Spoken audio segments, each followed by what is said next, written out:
Hello students, जैसे कि आप सब लोग जानते हो हम लोग कार्बोहाइड्रेट्स के बारे में पढ़ रहे हैं। तो कार्बोहाइड्रेट्स के बारे में कल हम लोगों ने देख लिया था कि क्या होता है, किससे मिलकर बने होते हैं।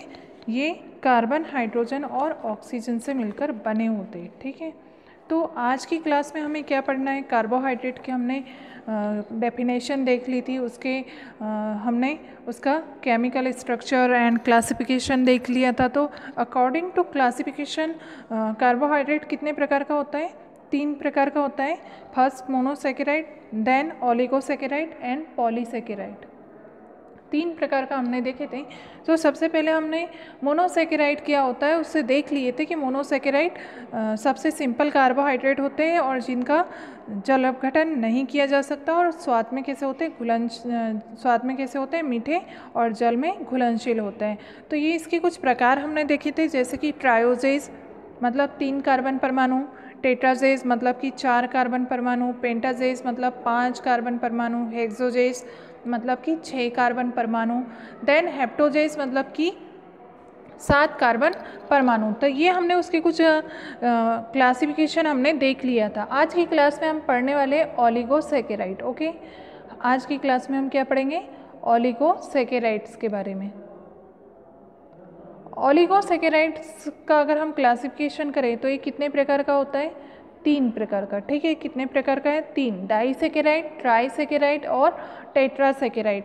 तो हम अगर बात कर रहे हैं ओलिगोसेकेराइड की, तो आइए आज की क्लास में हम पढ़ते हैं ओलिगोसेकेराइड क्या होता है। ओके, तो आज हम स्टार्ट कर रहे हैं ओलिगोसेकेराइड। ओके, तो ओलिगोसेकेराइड जो होता है इनका निर्माण, जैसे कि हमने पढ़े मोनोसेकेराइड में कहाँ तक पढ़ लिए थे हमने के 7 कार्बन परमाणु तक पढ़ लिए थे, है ना। तो इनका निर्माण किससे होगा? मोनोसेकेराइड की जो इकाइयाँ होती है, उनकी यूनिट जो होती है, उनके संघनन से होगा। मतलब कि ओलिगोसेकेराइड में 2 से लेकर 9 मोनोसेकेराइड यूनिट के संघनन के द्वारा किसका निर्माण होगा? ओलिगोसेकेराइड का। मतलब कि मोनोसेकेराइड इकाइयों के मिलने से, मोनोसेकेराइड इकाइयों के संघनन में क्या होता है? जल के अणु का विलोपन होता है, जल के अणु का विलोपन होगा। साथ ही साथ में मोनोसेकेराइड जो यूनिट होती है एक ऑक्सीजन ब्रिज के द्वारा क्या होती है? आपस में बंधी रहती है और ये ग्लाइकोसिडिक बॉन्ड कहलाता है। जो आपस में बंधा रहता है ना ऑक्सीजन ब्रिज के द्वारा, वो कहलाता है ग्लाइकोसिडिक बॉन्ड। तो ओलिगोसेकेराइड का जल अपघटन करना संभव होता है क्योंकि इनके जल अपघटन से ही क्या होते हैं? मोनोसेकेराइड का निर्माण होता है। तो अगर हम बात कर रहे हैं ओलिगोसेकेराइड का, तो हमने कितने प्रकार पढ़े? 3 प्रकार देख रहे हैं हम। ठीक है, तो सबसे पहले हम देखते हैं डाइसेकेराइड। ओके, तो सबसे पहले हम देखते हैं डाइसेकेराइड के बारे में। ठीक है, हम 4 प्रकार पढ़ेंगे जिसमें से हम डाइसेकेराइड के बारे में देखते हैं सबसे पहले। तो डाइसेकेराइड क्या होता है?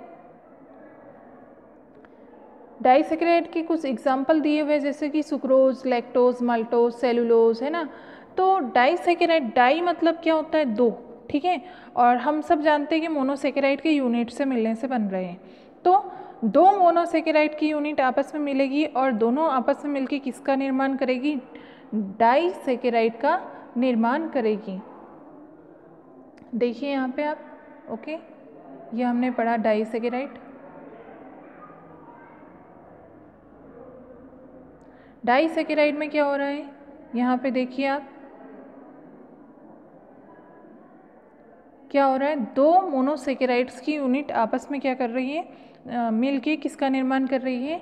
डाइसेकेराइड का निर्माण कर रही है, क्योंकि डाई का ही मतलब होता है 2। ठीक है, तो क्या होता है? Cells can make disaccharides by joining 2 monosaccharides by biosynthesis. मतलब कि क्या हो रहा है इसमें कि 2 मोनोसेकेराइड की इकाइयाँ आपस में मिल रही है और दोनों मिलकर किसका निर्माण कर रही है? डाइसेकेराइड का निर्माण कर रही है। जैसे कि एग्जाम्पल दिया हुआ है यहाँ पे ग्लूकोज और फ्रुक्टोज। ठीक है, ग्लूकोज और फ्रुक्टोज आपस में मिलेंगे तो किसका निर्माण हो रहा है? सुक्रोज का। उसी तरह ग्लूकोज और गैलेक्टोज ये आपस में मिल रहे हैं तो किसका निर्माण हो रहा है? लैक्टोज का। उसी तरह ग्लूकोज और ग्लूकोज अगर आपस में मिल गए तो किसका निर्माण हो रहा है? मल्टोज का। तो नॉर्मली कहने का मतलब क्या है कि डाइसैकेराइड में 2 मोनोसैकेराइड की इकाइयाँ हमें मिलेगी। और इसका अगर केमिकल स्ट्रक्चर की बात करें, हम इसका रासायनिक सूत्र अगर देखें तो इसका सामान्य सूत्र होता है CnH2ON-1, ठीक है। तो ये इसका एक सामान्य सूत्र होता है CnH2ON-1। तो इसका सामान्य सूत्र आप लोगों को याद रखना है। जैसे कि सुक्रोज का एग्जाम्पल में इसका फॉर्मूला क्या होता है, सुक्रोज का किससे मिलकर बनेगा, ये ग्लूकोज और फ्रुक्टोज से मिलकर बनता है, ठीक है। और सुक्रोज का फॉर्मूला होता है C12H22O11, ठीक है। इसे जो होता है गन्ने और चुकंदर से, ठीक है, गन्ने और चुकंदर, गन्ने में क्या होगा, ग्लूकोज होगा और चुकंदर में फ्रुक्टोज, ठीक है, गन्ने और चुकंदर से बनाया जाता है।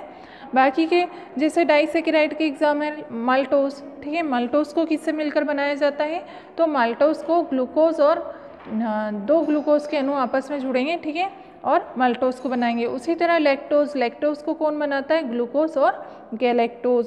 तो सुक्रोज एक ग्लूकोज और एक फ्रुक्टोज के 2 अणुओं के बीच क्या करता है, संघनन करेगा। सुक्रोज की अगर हम बात कर रहे हैं तो सुक्रोज क्या कर रहा है, ग्लूकोज और एक फ्रुक्टोज, ठीक है, एक ग्लूकोज और एक फ्रुक्टोज के 2 अणुओं के बीच में संघनन करेगा, ठीक है। और 2 अणुओं के बीच में संघनन होगा तो किसका निर्माण होता है, सुक्रोज का। उसी तरह माल्टोज में क्या हो रहा है, ग्लूकोज के 2 अणु आपस में क्या कर रहे हैं, संघनन करेंगे, आपस में जुड़ रहे हैं और किसका निर्माण कर रहे हैं, माल्टोज का निर्माण कर रहे हैं, ओके। उसी तरह अगर हम लैक्टोज की बात कर रहे हैं तो लैक्टोज में एक ग्लूकोज का अणु और एक गैलेक्टोज का अणु दोनों आपस में क्या कर रहे हैं, संघनन कर रहे हैं, और दोनों के संघनन करने से मिलने से क्या बन रहा है, लैक्टोज बन रहा है। तो ये हो गया हमारा डाइसैकेराइड। डाई का मतलब ही क्या होता है, 2, मतलब कि 2 मोनोसैकेराइड की इकाइयाँ आपस में संघनन करेगी और किसका निर्माण करेगी, डाइसैकेराइड का। इसका नॉर्मल सा केमिकल स्ट्रक्चर होता है CnH2ON-1, ओके। इसके बाद हम आते हैं ट्राइसैकेराइड पे।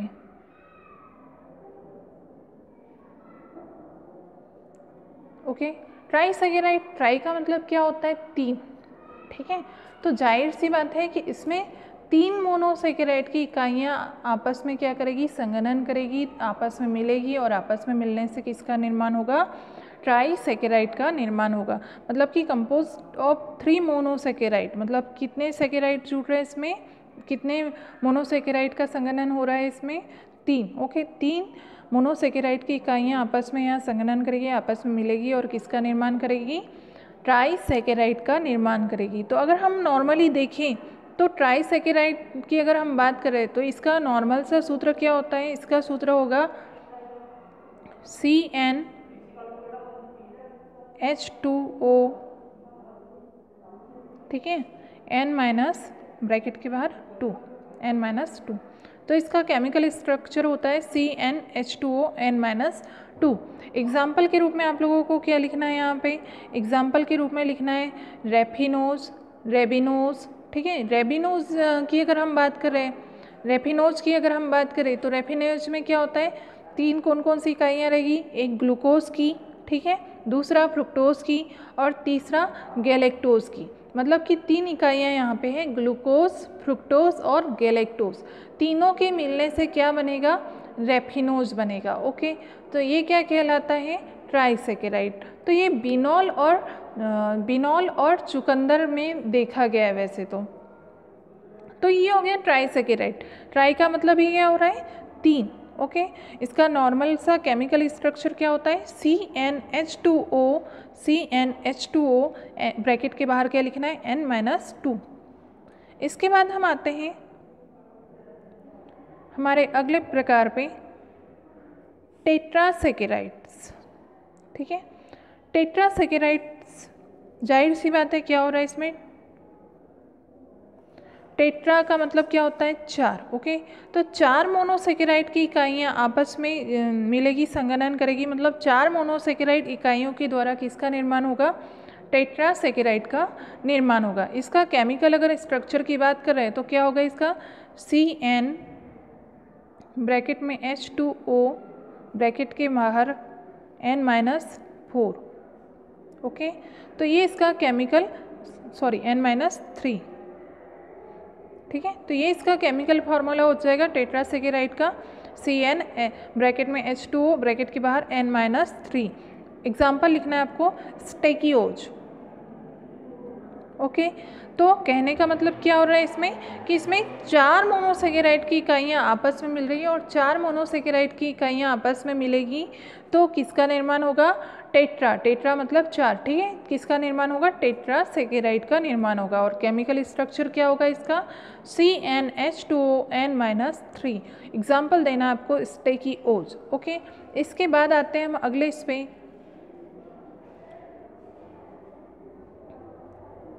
हमारा जो अगला है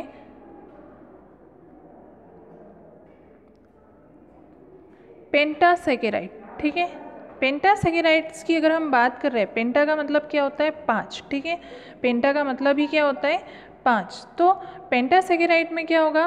पेंटासेकेराइड में 5 मोनोसेकेराइड की इकाइयाँ आपस में मिलेगी, 5 मोनोसेकेराइड इकाइयों के द्वारा ये निर्मित होगा और 5 मोनोसेकेराइड की इकाइयाँ आपस में मिलकर किसका निर्माण करेगी? पेंटासेकेराइड का। और इसका अगर केमिकल स्ट्रक्चर की बात करें, सामान्य सूत्र की बात करें, तो इसका सूत्र होगा CN ब्रैकेट में H2O ब्रैकेट के बाहर लिखना है हमको N-4, ठीक है।